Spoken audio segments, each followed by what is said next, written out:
I believe that George Carlin changed comedy by tackling the sensitive areas in society. He dug deep into the soft spots in society such as religion, politics, and questioned them with his witty jokes and ideas. He rose above all other comedians because he would bring about a random thing and dissect it to show how absurd or brilliant it was and question things people thought they knew the answer to. George Carlin was a comedian who appeals to a newer generation that was experimenting with drugs, obsession over politics and religion. The long-haired philosopher never felt comfortable in his shell.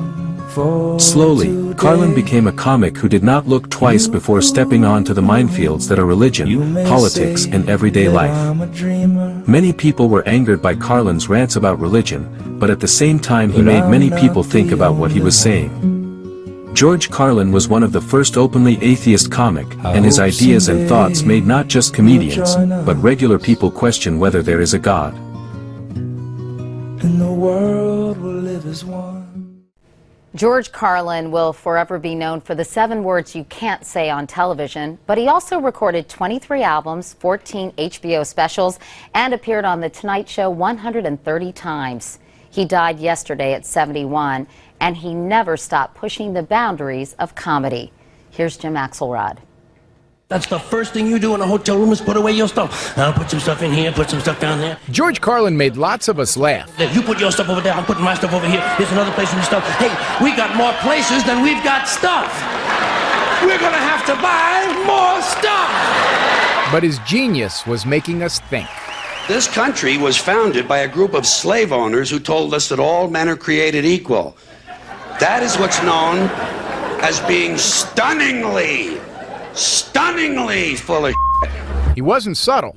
A 9th grade dropout fascinated by language, he was a master provocateur, testing where the lines are by crossing them. There are some words that you can go to jail for. He wasn't kidding. His routine about 7 words you just can't say on television. All I could think of was Almost quaint by today's standards. Got him arrested. A radio station was fined for broadcasting the routine. The case went to the Supreme Court. The government's right to police the airwaves was upheld. And I'm not a very good American because I like to form my own opinions. I don't just roll over when I'm told to. George Carlin is on the air. Carlin started out as a DJ and doing traditional stand-up. In 1492, Columbus did one of the most daring things yet known to man. He borrowed money from a woman. But he had a gift for evolving, always staying timely.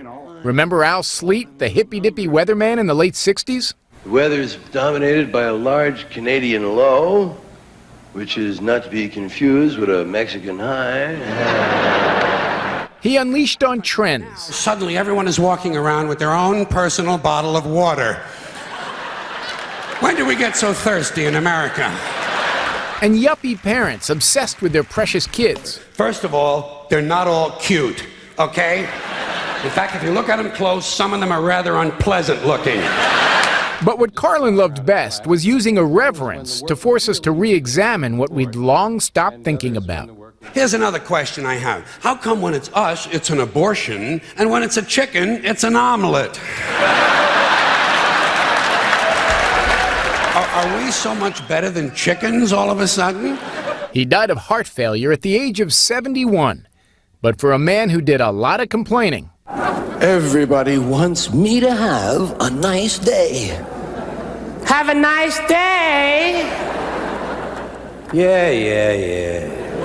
You want to give me my change, please?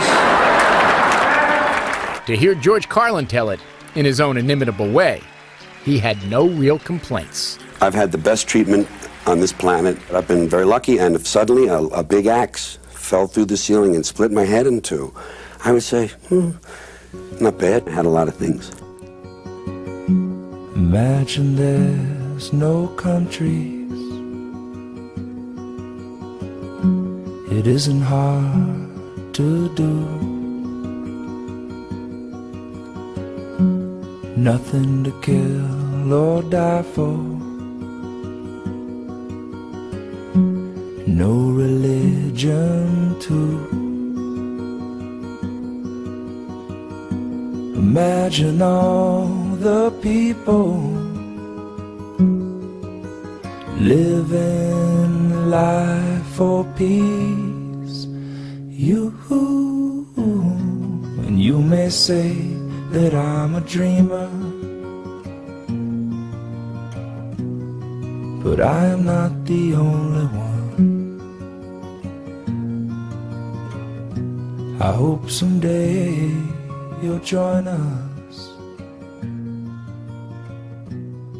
and the world will live as one.